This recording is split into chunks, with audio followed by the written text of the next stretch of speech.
We are now underway.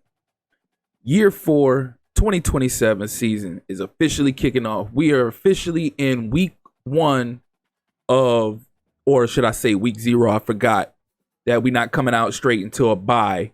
We scheduled Florida State. The Florida Invitational is about to kick off.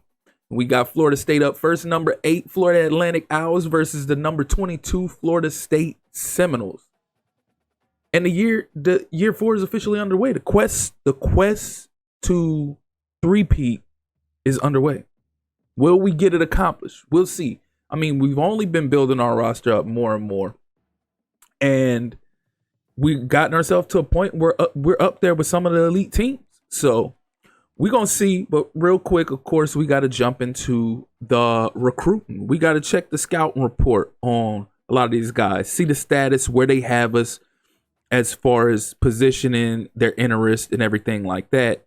And if we haven't finished fully scouting these guys, we got to fully scout these guys. Got to see what the scouting report is. So let's see. James Jasmine, I remember he was one of the guys that I really wanted to focus on because of his speed at the cornerback position. We can always utilize that big time. So he has us number 5 on his top interested teams. BB has us number 2. He's 96 speed. So we definitely want to push and pursue these guys and lock them up as soon as we can. We want to put all our assets in these guys right here. So he has us number 2. Let's see, Brown, we're not even on his radar.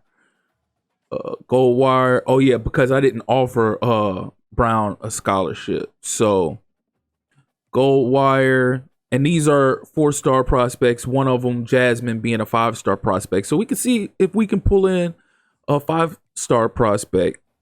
So let's see. Free safety, Jamerson Volk.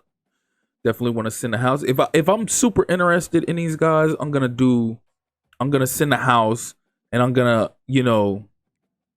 basically allocate all hours that I can allocate towards them. If I'm not, and I just want to kind of like, gradually bring them along, then I'm going to do that. So Darren Irving, he has us locked out.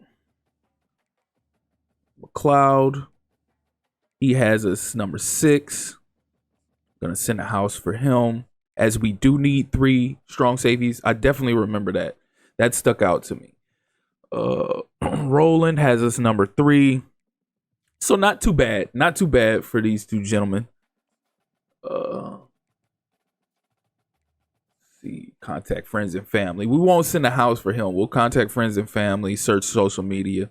Like I said, the guys that I'm sure of that I really want to go all in and pursue, I'm gonna send a house. Everybody else is just kind of gonna get, So Silver, 98 speed, 94 acceleration. We're gonna send a house on that because again, I'm always want to bring in those super speedy receivers. Have my deep threats down the field. Search social media, all that good stuff.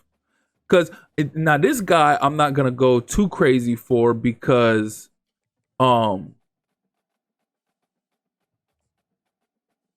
yeah, the way I allocated that was messed up. I shouldn't have searched social media first. I should have sent the house and did, because when they have 75 hours, that's what you want to do. You want to send the house and then contact friends and family, utilize all of that. So let's see. Fullback Rivera, he's the only one I got on my recruiting board. So we're going to go ahead and send a house for him. We're going to use the majority of his hours. Again, when you have a lot of hours, and I didn't learn this until like year 2, year 3-ish, you kind of just don't want to leave those hours sitting up there like so. You might want to leave a few left over, not a ton, but you want to utilize all those hours while you can early on to get these guys to commit early on. So don't leave no hours on the board. Get the job done quick. So definitely do that. So that's what we're doing right now. We're running through this, and Josh Smalls is a big target of mine. I definitely want to bring him in for sure. We need to shore up that running back position, especially with Jamari Sands getting ready to leave after this season. So, but again, we just going through, we utilizing all the hours that we have. See, before I would leave hours on the board, and then I would go throughout the season and just allocate like so. Not no more. I'm trying to utilize that all up front while I can. And then what you're going to do is you can always take certain things away. If you see if you're not moving up somebody's chart, or they're not showing that much interest in you, it doesn't make any sense to keep allocating those hours. So just take those hours back, remove those things that you allocated towards them, like sending the house and all that. Remove all that and put it towards somebody that you are going to use those things, those activities, should I say. That's the word I was looking for. You can remove those activities, because if they're not showing interest, obviously you're not going to go up their board. So remove those activities so you can put it towards somebody else. So it doesn't hurt using up all your hours right here, because you can always get those hours back if you feel like certain people shouldn't have those hours. So go ahead and use the hours while you can. Spend as much time on these guys as you can. That way you can see, is this having an impact on this prospect's thought process or not? If it is and they're going up, great. Keep allocating those hours, those activities to those guys. If it's not, again, remove those activities only if you notice that it's not having a significant impact. If it does have an impact and then all of a sudden you weren't on a radar, but then you're like top 8 or whatever, give it a week or two. If you keep moving up, leave it alone. If you don't, remove those activities, take those hours back, and allocate them towards other prospects. So got about 30 hours left, trying to spend that diligently, see what we got. So George Rashid, I'm gonna say Rashid, even though he doesn't have the 2 E's. So we're gonna go and let's see, strength 88. So we got a scholarship offered to him already. So we're gonna go ahead and give him the last 15. And that's going to be a wrap on the recruiting and the scouting aspect. So it's about game time action, but top stories, we got Notre Dame facing off against Clemson. Game of the week is Michigan and not East Carolina. I think Eastern Michigan, yeah. So again, we're number 8 in the nation. Coaching abilities, we're not fooling with. Oh yeah, that's right. I never adjusted my depth chart. So, yeah. See, they got George Fine starting over Nadoma. That's why I'm glad I came and took a peek at this. Because Nadoma, that's his job unless he loses it. So, George Fine is just going to have to be the backup. Jamari Sands starts. Odom. I might want Knight as the backup. Yeah, I think I want Knight as the backup. At 95 speed, even though his acceleration is only a point higher than Odom, that 95 speed is going to come in handy. So, definitely gonna have him as my backup to Jamari Sands. Even though Odom was like one of the first running back prospects I brought in, we're gonna leave him there. So Dexter Word is I probably should go back and put Odom at starting fullback just so he can be on the field, like say so. So as far as receivers is concerned, I really don't see much that I need to change. Brian Cush, a freshman coming in at a 76 overall, is crazy. We definitely going to make sure he gets some work.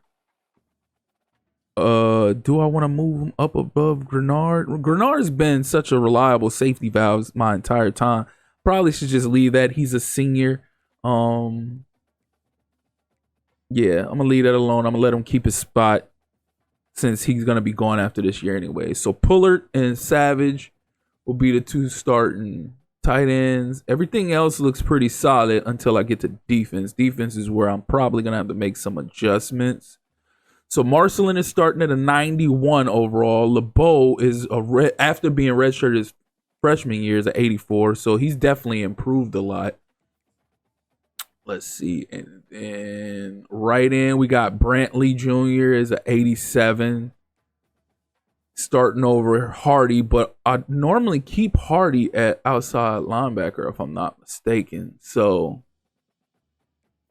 we definitely want to get him on the field because, I mean, he's 87. So he started last year at outside linebacker.